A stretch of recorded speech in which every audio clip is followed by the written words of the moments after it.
Crecí en un ambiente cristiano, así que mi madre era católica. La escuela a la que fui era de la iglesia de Inglaterra. Si existe el infierno y existe el día del juicio final, no quiero ser castigado por Dios por seguir la religión o las creencias equivocadas que podría tener malas consecuencias. No quiero ser castigado por Dios. Si hay un propósito en la vida y el propósito de la vida es para los seres humanos, entonces seguramente debería abarcar todos los aspectos de la vida humana. Conocía el Islam y parecía engañosamente sencillo. Fue solo cuando, tras una investigación más profunda, después de ir a través de un montón de diferentes otras religiones y creencias y filosofías, me topé de nuevo con el Islam. En realidad intenté refutar el Islam, mientras intentaba refutar cualquier otra religión anterior o creencia o filosofía. Y el Islam solo seguía contestándome con respuestas aún más profundas. Así que tuve que adoptarlo.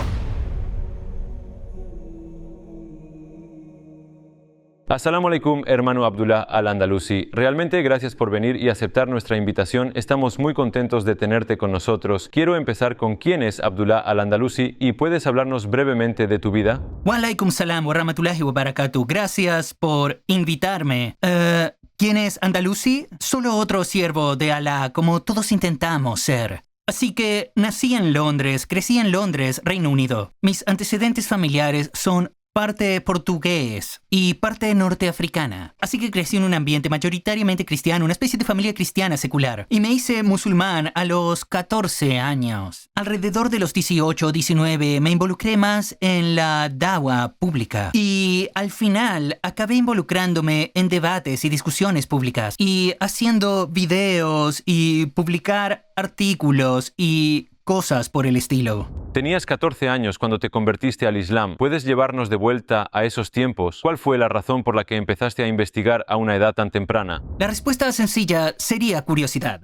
Pero también simplemente me di cuenta de las diferentes religiones, así que crecí en un ambiente cristiano. Así que mi madre era católica, el colegio al que fui era de la iglesia de Inglaterra. Y tenían misa y comunión y todas esas cosas. Me enseñaron historias de la Biblia como a mis compañeros. Pero hice la pregunta, después de darme cuenta de que había diferentes religiones, hice la pregunta, ¿cómo sé que sigo la religión correcta? Si nací en China, ¿sería ateo o budista? ¿Sería hindú si hubiera nacido en algún lugar de la India? El accidente de la geografía no puede determinar cuál es la verdad. Y hay diferentes ideas al respecto. Bueno, tengo que investigar por mi cuenta. Y también, si existe el infierno y existe el día del juicio final, no quiero ser castigado por Dios por seguir la religión o las creencias equivocadas que podría tener, ya sabes, malas consecuencias. Así que quise investigar y... Así que con unos 10 años decidí ir a mi biblioteca local, aunque siempre me gustó ir a la biblioteca de todos modos. Esto es antes de internet, cuando la gente solía ir a las bibliotecas, si recuerdas esas cosas. Y solía leer todos los libros que puedas imaginar, no solo sobre religiones actuales, sino religiones históricas, filosofías históricas, lo que sea lo he investigado, de, ya sabes, antiguos conceptos egipcios, de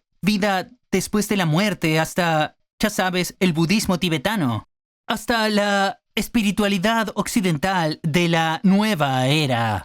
Y así sucesivamente, todo tipo de culto que puedas imaginar. Investigué todo. Pensé, no voy a asumir que el tamaño de una creencia o una religión o una filosofía determina su verdad. Solo voy a ver, ya sabes, cuáles son estas diferentes ideas. ¿Hay alguna prueba de ello? ¿Tiene sentido? ¿Hay algún problema que pueda encontrarle, como contradicciones o cosas así? Y si es así, entonces no es la verdad. Así que pasé por ese proceso de eliminación gradual. ¿Empezaste con el Islam o el Islam fue la última religión en la que te fijaste? Conocía el Islam y parecía engañosamente sencillo. Cuando lo vi por primera vez pensé, oh, es muy sencillo, tal vez no haya mucho, más o menos, verdad profunda en ello que yo sepa. Solo con ver lo básico. Estaba leyendo un libro sobre diferentes religiones, así que solo presentaba el Islam muy básico, muy simple. Fue solo cuando, después de una investigación más profunda, después de ir a través de un montón de diferentes otras religiones y creencias y filosofías, me he topado de nuevo con el Islam y...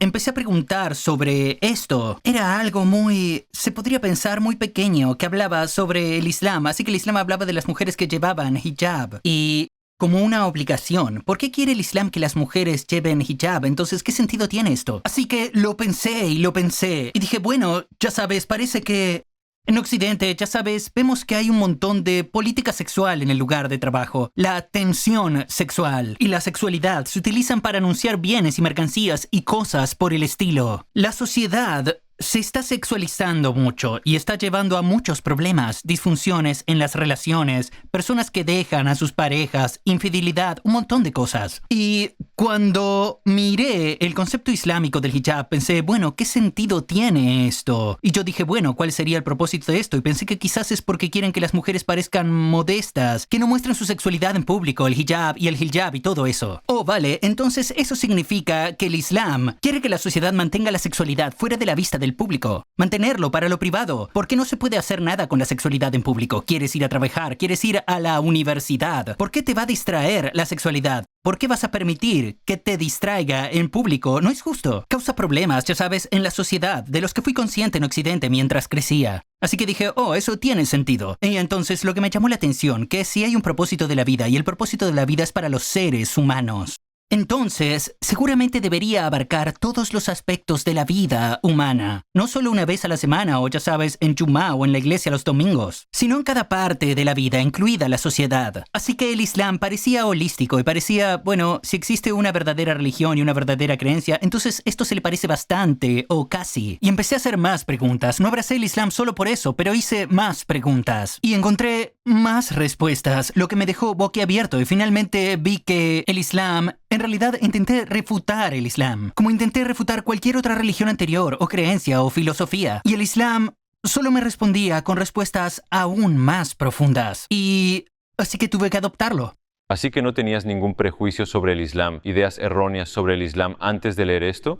Hermanos y hermanas, Assalamu alaikum. Nos dimos cuenta de que el 80% de nuestra audiencia, incluido este video, no están suscritos a nuestro canal. Como sabes, somos una organización sin fines de lucro y los anuncios están deshabilitados en nuestros videos. Towards Eternity no solo es un canal de YouTube, pero también una madrasa. Aquí tratamos de educarnos y a la juventud islámicamente. Entonces, la única razón por la que pedimos esto es para difundir la verdad. Puede parecer un acto pequeño, pero inshallah nos ayudará a llegar a millones de personas. Ahora hagamos clic en los botones me gusta y suscribirse y caminemos juntos hacia la eternidad. Así que no tenías ningún prejuicio sobre el Islam, ideas erróneas sobre el Islam antes de leer esto. Los prejuicios que tenía eran los comunes liberales y prejuicios seculares sobre la religión. La religión no habla de política, la religión no habla de sociedad, ni de economía, ni de problemas humanos. La religión es solo una creencia que tienes, donde puedes rezar por las cosas que quieres y tal vez conseguirlas o te hace sentir bien quizás cuando sientas miedo por las cosas. Pero eso era todo. Ese era el prejuicio. Esto fue a principios de los 90, esto fue antes, ya sabes, del 11S, antes de todo esto, así que era el prejuicio común contra todas las religiones que me fue inculcado en mí, como un liberal secular, persona, ya sabes, en una sociedad liberal secular. Así que cuando me encontré el Islam, era tan holístico, eso fue lo que me impactó, porque me dijeron que la religión no habla de estas cosas. Y cuando descubrí que sí, tenía más sentido que hubiera hablado de esas cosas. Debería hablar de esas cosas. Así que creo que pasaste por este proceso de eliminación, ¿verdad? Esto no puede ser verdad. Esto no puede ser... Entonces, ¿cómo decidiste que esas otras religiones no eran verdaderas? Claro, quiero decir, vale, esto es entre los 10 y los 14 años, así que me fijé en las diferentes religiones e hice una serie de preguntas que son... ¿hay pruebas de esto? ¿Hay alguna prueba? ¿Estaba disponible para la mayoría de los seres humanos? ¿O se trata de un mensaje totalmente nuevo? ¿Ha existido siempre? Así que cuando llegó con el cristianismo, la idea de que tienes un ser humano que baja a la tierra y aparentemente es Dios y muere aunque Dios no muere, y su sacrificio, ya sabes, que perdona tus pecados, aunque después sigas siendo pecador. Y todavía tienes que arrepentirte. Así que esas cosas no tenían sentido para mí en lo que se refiere al cristianismo. Cuando se trata del judaísmo, seguro cree en el monoteísmo, pero parece muy restringido a esta particular nación tribal de personas a lo largo de la historia. Y no viste ninguna explicación para todas las tribus alrededor de la historia o lo que otras personas deberían hacer y seguir. Cuando vienes con el budismo, los seres humanos nacen básicamente en el mundo y se reencarnan constantemente, hasta que alcanzan la iluminación. Y yo digo, vale, bien, ¿qué es la iluminación? La iluminación es cuando conoces el propósito de la vida o ya sabes alguna verdad profunda. Y yo digo, bueno, estás diciendo que el propósito de los seres humanos es ser iluminado. E iluminado significa conocer su propósito, pero entonces conozco mi propósito es ser iluminado. Y se convierte en una lógica circular. Además, hay otras preguntas como, si no hay Dios en el budismo o Dios no es importante en el budismo, ¿quién estableció el sistema de renacimientos? y hubo un primer ser humano, ¿por qué no puedes tener una regresión infinita en el pasado de la gente, siendo cuál fue tu primer alma, tu primer cuerpo en el que naciste? ¿Y dónde estabas antes de eso? En el budismo no responden a estas preguntas. El hinduismo también cree en una idea similar, porque el budismo proviene del hinduismo. La idea dominante del hinduismo cree que hubo un Dios del que venimos. Pero antes éramos parte de Dios y de alguna manera Dios puede dividirse en pedazos. Y estos pedazos son ignorantes e impotentes, así que una parte de Dios es ignorante e impotente. Y entonces entras en la reencarnación. Naces, mueres, hasta que encuentres la manera de volver a Dios. Pero tú eres parte de Dios. Eso no tiene ningún sentido. Así que Dios puede dividirse en el infinito, ilimitado creador. Puede dividirse en pedazos y estos pedazos son finitos y estos trozos son limitados. No tiene sentido. Así que este es el proceso por el que estaba pasando para muchas religiones y creencias diferentes. Además, el ateísmo también fue una de las cosas de la lista, ¿verdad? Así que eliminaste eso también. Bueno, quiero decir, seguí el típico prejuicio de que la ciencia puede responder a todas las preguntas en un momento dado. Siempre me ha interesado la ciencia, todavía lo estoy. Siempre he sacado buenas notas siempre que hice ciencia o asignaturas basadas en la física, yendo a la universidad, etcétera, etcétera. Pero la idea de que yo pensaba que la ciencia podía responder a todas las preguntas era una suposición que me enseñaron por la sociedad en la que estaba. Pero la ciencia no habla de lo que está más allá de la materia, habla de cómo se comporta la materia, y eso es todo. Así que a qué velocidad va y cómo funciona, no habla de qué se compone en última instancia, no habla de su procedencia, no habla de a dónde va, solo habla de cómo se comporta la materia. Y entonces los científicos tratan de extrapolar, diciendo que la materia siempre será de la misma manera para siempre, o la materia siempre existió allí para siempre. Pero eso no tiene sentido, porque de nuevo, regresión infinita. Si nosotros para llegar a este punto en el tiempo tuvimos que esperar una cantidad infinita de tiempo para terminar. Bueno, el infinito no termina, nunca llegamos a este punto en el tiempo, así que el hecho es que estoy aquí sentado frente a ti. Me demuestra que Dios existe o que hubo un creador que inició la materia para moverse y cambiar y así sucesivamente. Por eso elimino todas estas cosas. Así que después de estar convencido de que el Islam debe ser la verdadera religión, ¿qué pasos diste? ¿Cuál fue tu último viaje hacia la aceptación del Islam? ¿Puedes hablarnos de las fases? De acuerdo, mientras leía el Corán, pero también leyendo a través de las explicaciones tafsir y los comentarios sobre el Corán, así como todos los diferentes libros que pude encontrar sobre el Islam, fue cuando encontraba algo que no tenía sentido, me di cuenta, después de pensar en ello durante años y años, que no era que el texto no tuviera sentido, sino que yo había introducido en él una suposición, y la suposición me estaba llevando a no entenderlo bien. ¿Verdad? Y así mi proceso de ir a través del Corán comenzó a purificarme de las suposiciones que yo traía, mi equipaje que traje al Islam, ¿cierto? Y así, alhamdulillah, ya sabes, mis pasos para encontrar el Islam y convertirme en musulmán fue realmente uno de los primeros. Estaba interesado, me intrigaba que esto sonara como algo que podría ser cierto, al paso de adoptarlo como hipótesis. Así que una hipótesis es algo que crees es la mejor explicación. Pero no estás seguro al 100%. Tal vez podría haber una explicación mejor, pero de toda la evidencia disponible que tienes, es la única, es la mejor. Y después de pasar y mi conocimiento aumentando más, y empecé a hacer preguntas como, ¿y si hubiera digamos que yo fuera a crear una religión? Y fuera a tomar el Islam como base, pero voy a cambiar algo de ello. ¿Sería igual de bueno o mejor? Y mientras hacía ese proceso, me di cuenta de que cada vez que si haces cualquier tipo de cambio en el Islam, termina en una contradicción o algo que no tiene sentido. Entonces me di cuenta de que cómo el Islam explica el universo, la existencia humana, la existencia de los animales, las plantas, todo, el placer y el sufrimiento. Y si es la vida finita que tenemos, todas esas cosas fueron respondidas en el Islam hasta el punto de que en realidad no había otra respuesta posible que pudiera responder a todo esto. Así que finalmente llegué a la conclusión de que el Islam es la única explicación posible de la realidad. Y entonces tuve yaqín, tuve certeza absoluta en el din del Islam. ¿Qué fue la última cosa? Y luego dijiste, vale, ahora voy a hacerme musulmán mañana. ¿Qué pasó para que lo decidieras? Bueno, fue a los 14 años, y fue entonces cuando adopté el Islam, como se podría decir, una hipótesis, que es la mejor explicación que conozco, así que como ser humano que busca un propósito, estoy obligado a seguir la mejor explicación que se me presente. Y no veo ninguna contradicción en ella, así que no hay razón para que me niegue. No sabía que había que declarar la shahada de una manera formal. Pensé que era algo en lo que simplemente creías. Dije, vale, bueno, yo creo en esto, y entonces sí. Así que mi shahada fue simplemente acercarme a mi madre y decirle, ya sabes, mamá, creo que seré musulmán. Esa fue mi shahada, básicamente. Y ya sabes, mi madre, de origen laico, pero un fondo liberal secular. La religión no era tan importante, así que ella no creía que fuera para tanto. Pensó que solo era una fase pasajera. Porque ya sabes, los padres ven a sus hijos pasar por diferentes fases y prueban diferentes cosas o diferentes aficiones. Así que ella pensó que eso tal vez era un hobby que yo haría. Después de casi 30 años, creo que ahora se da cuenta de que esto es algo más que un hobby, ¿verdad? La vida misma. Sí, alhamdulillah. Cuando empezaste a predicar el Islam, dando dawah a la gente, ¿hubo alguien que se hiciera musulmán alrededor de tu círculo, de tu familia?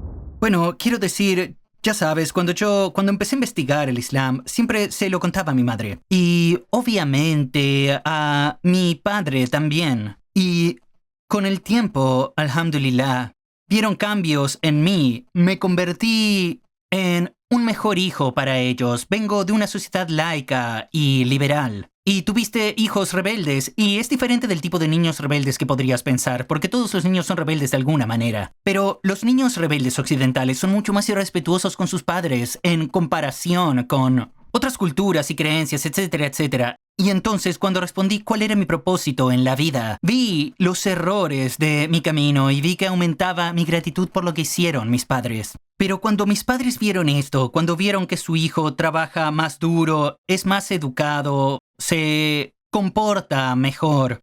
No era perfecto, pero vieron un cambio radical en mí. ¿Cómo puedes odiar eso, verdad? ¿Cómo puedes temer eso? Creo que el adab conquista más que las ideas a veces. La gente solo ve el cambio en tu adab y akhlaq, y eso les impresiona. E inclina más su corazón hacia ti, más eficaz que cualquier predicación que puedas hacer o discurso que puedas dar. La única dificultad es que es difícil para los padres ver cómo su hijo les enseña sobre la vida. Así que te he cambiado el pañal, ¿verdad? Y ahora vas a decirme sobre lo que debería hacer en la vida. Pero con el tiempo, mi padre como que lo redescubrió, supongo que se podría decir. El Islam, por sí mismo, y para mi madre, se convirtió en una especie de musulmana nominal. Podría decirse que no es 100% perfecto, porque la cosa es que no tiene muchos musulmanes a su alrededor, ¿cierto? Y también todas sus amigas, o la mayoría de sus amigas, son católicos o laicos, y así sucesivamente. Así que es muy difícil porque somos criaturas sociales, como seres humanos necesitas que te animen. Pero alhamdulillah, ella dijo la shahada. Las historias de algunas personas son un poco más románticas, se podría decir. La mía fue más esta realización gradual, tanto para mí como para mis padres. Cuando miras el Corán, ¿qué clase de libro ves desde la perspectiva de tus áreas de interés? Cuando lees el libro del Corán, no se parece a ningún otro libro que hayas leído, incluso cuando ves las traducciones. No parece como algo que un ser humano es capaz de alcanzar. Porque normalmente la gente que es muy buena en escribir libros tienen estas estructuras muy limitadas, en las que creen que debe encajar la información. Por tanto, capítulos que solo tienen unas pocas ideas y luego pasan al siguiente capítulo y al siguiente. Lo que pasa con el Corán es que un versículo, su significado puede cambiar dependiendo de la pregunta que hagas. Y puedes leer cosas que superficialmente no parecen conectadas, pero sientes en el fondo de tu mente que hay una estructura debajo. Mi consejo para cualquiera que lea el Corán es que tenga una conversación con el Corán. No solo una lectura pasiva. Hacer preguntas. Puedes pensar, he hecho preguntas a un libro, ¿cómo puede responderme? Pero te sorprendería, una IA te parece muy básica. Realmente no tenía mucha explicación. ¿Cómo podía responder a las preguntas que nunca ni siquiera has contemplado o pensado? Es un libro que puedes seguir releyendo una y otra vez. Los musulmanes de hoy están más preocupados con el sonido del Corán en lugar del significado del Corán. Incluso hay un hadiz que habla de esto. El hadiz es daif, pero no lo sé. Parece que predice cosas. Muy interesante. Habla de los musulmanes en la época del profeta Muhammad sallallahu alaihi wasallam. Estaban más interesados en el significado del Corán. Pero llegará un momento en que los musulmanes serán más interesados en la pronunciación del Corán. Y el sonido, pero no el significado. Y creo que eso debería invertirse. Hacer preguntas al Corán, tener una discusión, haz preguntas. ¿Por qué utiliza el Corán esta palabra y no otra palabra? El Corán es muy preciso, es un libro muy preciso. ¿Por qué utiliza las palabras que utiliza? Una vez que te haces esas preguntas, el Corán se abre aún más para ti. Ese sería mi consejo. Como converso y das da'wa a la gente, ¿cuál es el prejuicio más común que tiene la gente contra el Islam y cómo respondes a él? El problema es que depende de qué sociedad estés hablando. Así que ahora, después del 11S en Occidente, la percepción es que el Islam es violento y es bárbaro y tiene castigos que son bárbaros y restringe todos los tipos de cosas y restringe a las mujeres y restringe el ser, entre comillas, libre, signifique lo que signifique. Ahora, antes del 9-11, la perspectiva del Islam era que el Islam era solo una religión y todas las religiones se basan en el pasado y no hablan de los problemas actuales. Es un error muy común, y es uno que incluso existe hoy en el mundo musulmán después del colonialismo. Los sistemas educativos occidentales o incluso la influencia, los propios musulmanes tienen idea equivocada sobre el Islam. Piensan que el Islam es algo basado en el pasado y que no puede dar respuesta a los problemas modernos. El Islam podría responder a los problemas modernos, mejor que la solución que puede aportar Occidente. Pero no nos damos cuenta. Pensamos que se trata solo de rezar 5 veces al día, solo se trata de ir al Jumu'ah, es solo sobre el tajwid, la pronunciación del Corán. El Islam es mucho más que eso, es una forma de vida completa. Vemos a algunas personas que, a pesar de ver claras evidencias, no se hacen musulmanes. ¿Cuál crees que es la razón detrás de esto? Bueno, yo diría que hay 2 categorías de personas que se resisten al Islam. Uno de ellos es, obviamente, se les podría llamar, tienen razones emocionales. Así que ya han invertido. Se llama falacia del coste hundido. Es cuando has invertido mucho de tu tiempo, esfuerzo, tu vida, tus esperanzas y tus sueños en algo falso a lo que no quieres renunciar. Porque ya has invertido mucho, quieres seguir invirtiendo. El segundo tipo de personas, y esas son las personas que me interesan, son aquellos que tienen suposiciones y esas suposiciones les impiden ver la verdad del Islam. La gente puede suponer, dicen, hay tantas religiones diferentes, hay tantas ideas diferentes de Dios, así que todas deben estar equivocadas. ¿Correcto? Eso es una suposición, y es bastante común entre muchos ateos y demás. Pero podría simplemente señalarlos y decir, de acuerdo, en el pasado había tantas teorías sobre lo que era el Sol, ¿sí? ¿Era un disco plano? ¿Es un cuenco volcado? ¿Con un cuenco de fuego? ¿O es una esfera? ¿O alguien podría decir, bueno, hay tantos diferentes, ya sabes, teorías sobre el Sol. Entonces el Sol no existe. No, una de ellas tiene razón, el resto están equivocadas. Solo porque hay diferentes ideas no significa que todas estén equivocadas. Sí, eso es una suposición. Así que en el Islam no decimos que cada palabra por Dios, para un Dios, en cada cultura, en toda la civilización, es falso. Simplemente decimos que no todas las ideas de lo divino son verdaderas. Si crees en el 3 en 1, o crees que Dios se ha dividido en partes, o que hay múltiples dioses, sí, o que Dios tiene una familia, eso es falso. Pero si crees en un solo Dios, como quieras llamarlo, a lo largo de la historia, ¿quieres llamarle Eloh o Alá? ¿Quieres llamarle Dios o Tanri? ¿Verdad? Todo esto es la misma palabra, estás escribiendo lo mismo en diferentes idiomas. Así que ese es un ejemplo de una suposición que la gente tiene, que nos da un bloqueo. Y así, cuando nos encontramos con ateos, deístas o personas de diferentes religiones, los que sean sinceros entre ellos, lo único que les detiene de convertirse en musulmanes es su presunción. Así que, inshallah, el trabajo del da'i es destruir sus oposiciones. ¿Y qué hace la shahada? La shahada comienza primero con una negación. Dice, la ilaha. ¿Vale? Así que no hay todos estos ídolos, todos estos humanos, estatuas, trozos de madera, todas estas cosas, ya sean volcanes a los que adoras, o el sol que adoras, o la luna que adoras. Todos ellos son falsos ídolos, ¿verdad? Todos estos dioses son falsos, excepto el único Dios que está más allá de la creación. ¿Cómo encontraste fuerza en esos momentos? ¿Dónde encontraste la fuerza? Cuando estabas solo y nadie a tu alrededor era musulmán. Una de las mayores preguntas que me hacen los musulmanes, las personas que nacen en familias musulmanes, en el mundo musulmán de hoy, es que piden sobre ser fuerte en tu din, o si no estás manifestando públicamente tu din, o si no estás llamando a ello, es porque quizás tienes una debilidad o tienes una lucha en ti mismo que es difícil de conciliar. A mí siempre me ha parecido extraño. Si entiendes que el propósito de tu vida es algo, es seguir este din, hay un creador, él te creó. No hay otro sentido en la vida, excepto obedecerle, seguirle, lo que él dice, cómo es su guía.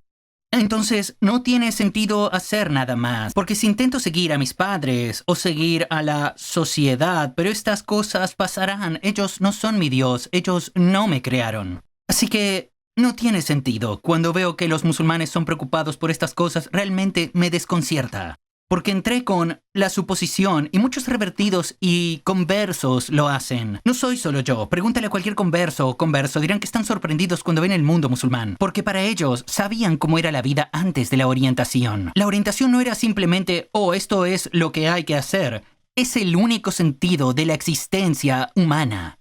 Los humanos que tienen acceso a esto, que ahora lo saben.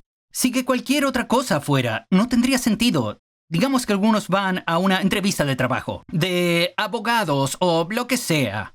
Vinieron con traje y les fue muy bien en la entrevista, consiguieron el trabajo y van a ganar mucho dinero y hay mucho respeto y entran y empiezan, digamos, a jugar al fútbol en la oficina y no hacen nada más. Estás destinado a hacer este trabajo, estás aquí para trabajar y hacer este trabajo. ¿Por qué estás jugando al fútbol en la oficina? Es el equivalente a los musulmanes que tienen este propósito de vida, pero están preocupados por estas cosas infantiles que no tienen ningún significado, como el honor nacional, o patriotismo, o nacionalismo, o el honor de su familia, o simplemente ganar dinero o seguir la cultura popular. Sin embargo, estas cosas no tienen sentido. ¿Por qué sigues esto? Esto no tiene sentido. Cuando mueras siguiendo estos falsos ídolos, tu vida no habrá tenido sentido. Así que preguntándome por mi fuerza, no creo que necesites mucha fuerza. No tiene sentido hacer otra cosa que no sea implementar el din del Islam en todo. Si tuvieras la oportunidad de hablar con todos los no musulmanes del mundo, ¿qué te gustaría decirles si tuvieras solo un minuto? Creo que diría lo mismo que me gustaría decir a los musulmanes del mundo, que es: no creáis ciegamente lo que os han enseñado tus padres, tu cultura, tu sociedad. Cuestiónalo por ti mismo. ¿Cómo sabes que lo que sigues es verdad? ¿Cómo sabes que todas las cosas que te han enseñado son ciertas en todo? Y no me refiero solo a cuestiones de ciencia o lo que sea, que por supuesto hacemos preguntas de todos modos. Se trata de lo que debes y no debes hacer. ¿Para qué sirve tu vida? Hazte preguntas sobre esto. ¿Cómo sabes que lo que te han enseñado es cierto? Y si lo investigas y descubres la verdad, ¿por qué no la pones en práctica en todos los ámbitos de tu vida? Así que haz preguntas y no sigas ciegamente.